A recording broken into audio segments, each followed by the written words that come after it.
Cannabis, my favorite topic. New York City Council. It's been 2 weeks since my first recap, and so much has happened. I love libraries. The books are so great. My school does not have a library in it, so the library near my house is important to me. Commissioner, you talked about the Community Resource for Employment Development, CRED, that's what it is. What's, CRED.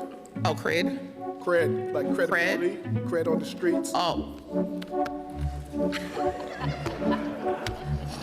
You came up with that, didn't you? You have unlimited pastries on Knickerbocker anytime you want. I pay for everyone. I send Chircos a check. I don't want to get in trouble. Okay.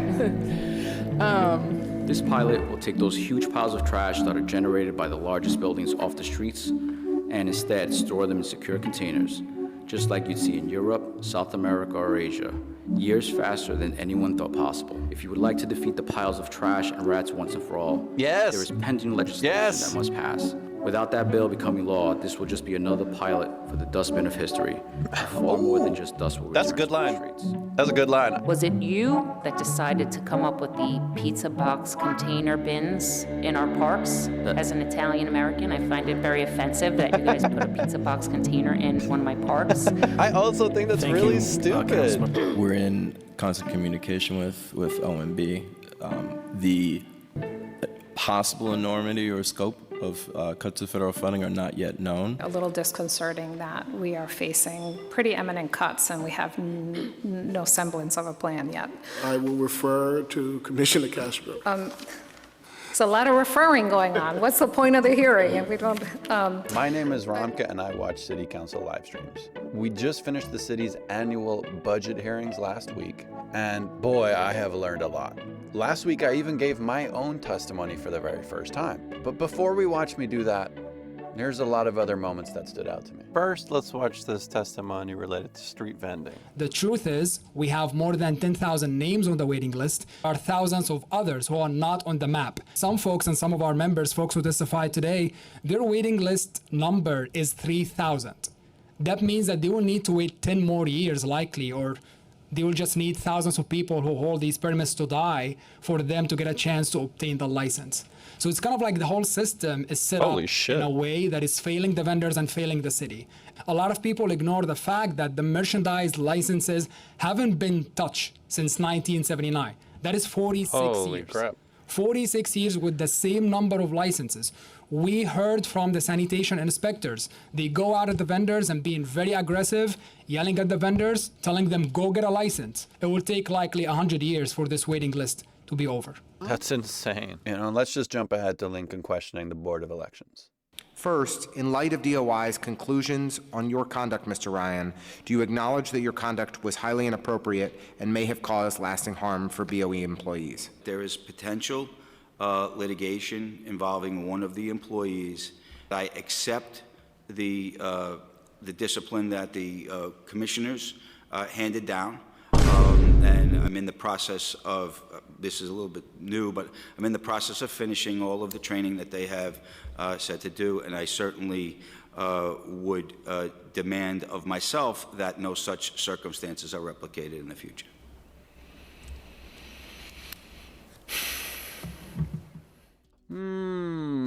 Lincoln Wrestler's reaction really says it all. Let's switch tracks to DSS questioning. That's the department that oversees homeless services. My name is Molly Wasso Park, Commissioner of the New York City Department of Social Services. Nonprofits contracted by the city to provide essential services to our residents most in need are not being paid on time. To date, we are still owed approximately $40 million for city contracts dating as far back as FY17. In May of 2024, New York City owed us $16.2 million for services rendered. We can't pay our bills. We've spent $50,000 in loan interest for 2024, and we expect to pay a minimum of $100,000 interest by the end of June of this year. What happens when we can't pay payroll? And how much loan money can we take out before we're denied loans? And then what happens? Let me pull that up. Sorry. Is the city compensating you in any way for the cost of the interest on those loans? No, not at all. So that's something that the agency has to absorb? Yes. As of today, Breaking Ground is owed $41 million by the Department of Homeless Services. During 2024, we paid $890,000 in interest expense on our lines of credit and continue to pay $90,000 per month in 2025, and that's not reimbursed. If we can't, we will certainly follow up, but Has the administration shared with you what the cause of the delay is in the processing of payments? Not that I'm aware of. Because the commissioner mentioned, sometimes it's an invoice or, All our contracts are registered, so. What is the longest amount of time that you've had to? Some of these ones before have been years. let us follow up with that number. Lauren Miller? Not the Lauren Miller I know. Thank you, council Surely. members. My name is Lauren Miller. Oh my God, Use it's her Lauren pronouns, Miller. And we're here today to join our colleagues from across the arts to ask the council to baseline $75 million in the FY26 DCLA budget. I was so excited to see my friend Lauren testify at City Council. So I called Lauren up to see if she could give me advice on my own testimony and to hear more about what she was testifying about. It was originally organized by primarily by New Yorkers for Culture and Arts, which is, I think they're a 501c4 arts advocacy coalition for New York City and state. There were a lot of different people there. There were folks from big institutions like BAM and teeny organizations like National Queer Theater that I was speaking with. They did a really good job of trying to organize the speech making in advance. And then I think I surprised them, as you'll see in the clip, because I think I got a little spicier than they wanted me to. Let's watch that right now. Let's do that. I'm Lauren. I use she, her pronouns. I'm one of the co-directors of Here Arts Center, which for 31 years has been proud to be a home for trans artists, for queer artists, for immigrant artists. We're not stopping anytime soon. And while every year around June 30th, perhaps we essentially maintain our meager budget, they never raised the baseline, which has stayed at the same low level for decades. But essentially, there's a certain amount of funding that's sort of guaranteed to happen every year, and then the council and the mayors battle it out for whatever is going to be added to the final budget at adoption on June 30th. The baseline number, I forget what it was, but it's pennies. It's completely degraded over time, and because it's such a fringe issue, even though there's so many workers who are affected by it, it's a problem of actually getting attention on the issue. Before we talk about the testimony that I'm going to give later, I want to talk about what you're doing, because what you're doing at your art center is relevant to live streaming. We just opened this show last night. Untitled Miniature is by an artist named Josh William Gelb. He was commissioned by Here a few years ago as part of our Here Artist Residency program. And he really developed this quite, I think, singular kind of theater making during the pandemic. He built a stage in his apartment and founded this theater called Theater in Quarantine, where he would make these shows from his closet, from this white box theater he invented that's was really small. And now he's made something even smaller, because this is the size of the box that he crams himself into. No way. Wait, that's the actual box? That's the box. And then here's the camera and the ring light and the microphones that capture him. Whoa. Wait, that's crazy. Break a leg. I know you're going to be amazing. Thank you. And I think it's so fun what you're doing. I'm a big fan. I'm going to Twitch stream this all the time. Appreciate it. Hey, have a good one. And I'll talk to you later, all right?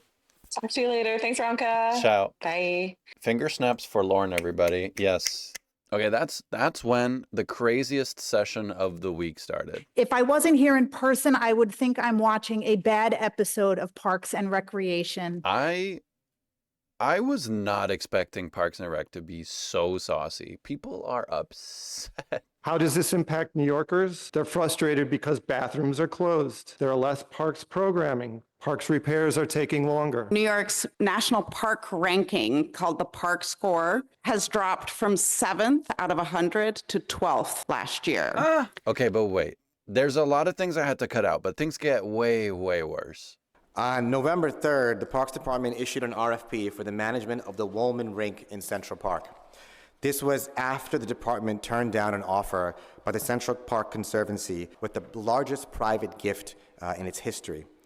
The RFP is now being pursued by the Trump Organization. While the Trump Organization managed the Woolman Rink for years, they were stripped of the privilege following the events of January 6th. We felt that a competitive public bidding process was the right way to go here. But isn't it a fact that Harlem Mere was not put to a competitive bidding process? The Woolman Rink is obviously a much more lucrative, high profile. Has the Trump Organization made a formal offer to the Parks Department regarding the RFP? I'm unable to comment on this topic.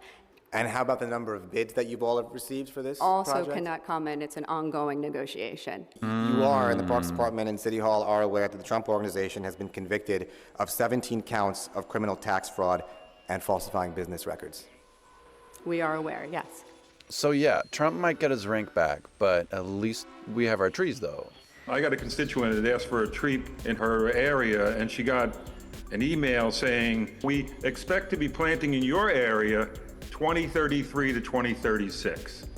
I mean, you can't make this stuff up. Right? I mean, even if we're all lucky enough to stick around for another term, we're gone in 4 years. So what am I supposed to do to look my constituents in Northern Greenpoint or South Williamsburg or wherever that area is in the eye and tell them, I'm sorry, the Parks Department isn't gonna come by to plant a tree for 9 years? There's a limit that the market can handle in terms of growing trees and contracting and all of that. And so we are trying to be really realistic in terms of what we understand the capacity of the market is. What would be the price that could cut the time frame in half? Not really a funding issue per se. There are a lot of other considerations though. They're in terms not of the going to, it's making people so upset. Okay, this didn't make sense to me at first, but then... The Parks Department really needs to evaluate the contractors that it's working with. Griffin's Landscaping pled guilty on October 26, 2024 to 1 count of conspiracy to commit bribery, 1 count for wire fraud, and Griffin Landscaping is currently bidding on a $20 million plus of work. Is that correct? Yes, that is correct. Yep. And so what is the decision-making process here to continue going back and doing business with these actors?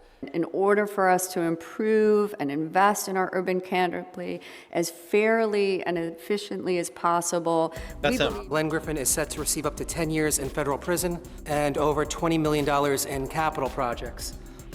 9 years to plant your tree. Will he be in prison when he does that for you? But this is not the first time that we've seen NYC Park engage with fraudulent contractors. In 2023, the Parks Department awarded Dragonetti Brothers with $40 million in tree service contracts, despite Nicholas and Vito Dragonetti pleading guilty in 2022 to insurance fraud. And just recently, it was reported that Champion Electric also falsified payroll records in 2016 and committed over $200,000 in wage theft on a sidewalk repair project, also contracted to Parks. Taxpayer dollars should not be handed to companies with a track record of fraud and misconduct. We believe it's in the best interest of New Yorkers to continue working with the contractor. They're under an active monitoring agreement. Do you accept the argument that these are the only ones that can do this work, or is there a pool of contractors much broader than the problematic ones that the Parks Department is using right now? Absolutely not. We certainly do not accept Parks' argument. As a matter of fact, we have plenty of contractors, responsible contractors who have experience in this work, specifically MWBE contractors. I mean, we have a whole bunch of signatory contractors in our union, I'm sure other unions do as well, that can very easily take on this work, that have the experience and that also have integrity and that also treat their workers right. But they're just not given the opportunity. So we don't accept that argument from the This is incredibly interesting, and my turn is coming up.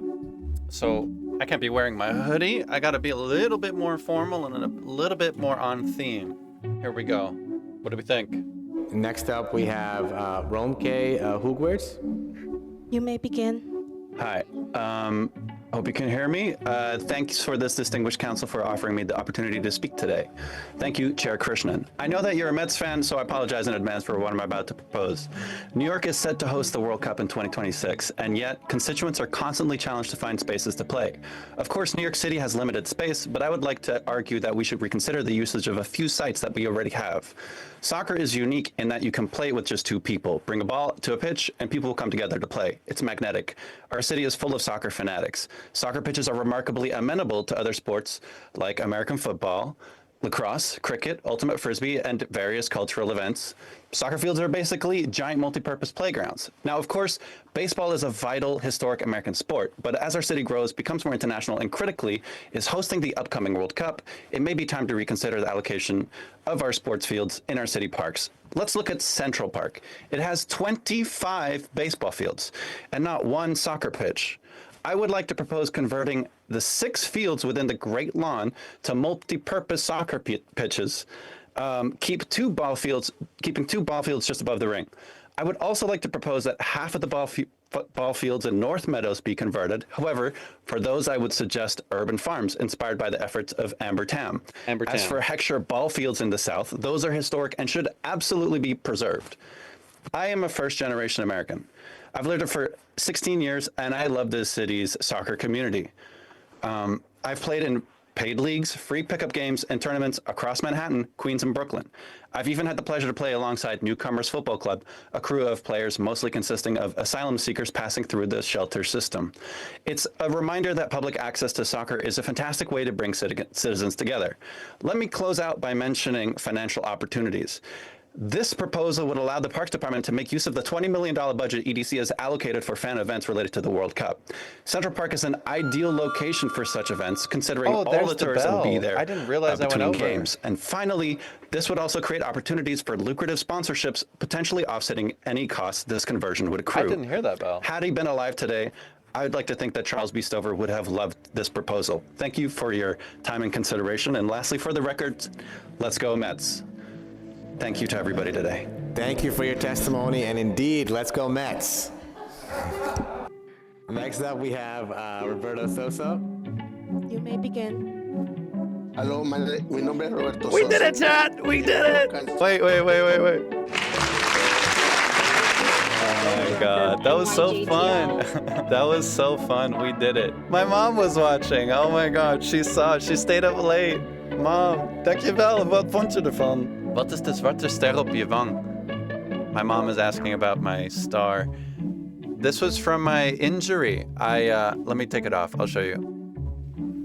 Oh, it's healing up. Guys, we did it. We did it. I can't believe it. Thank you to everybody who watched that. I know there's not a lot of you in here, but that was really fun. Good job.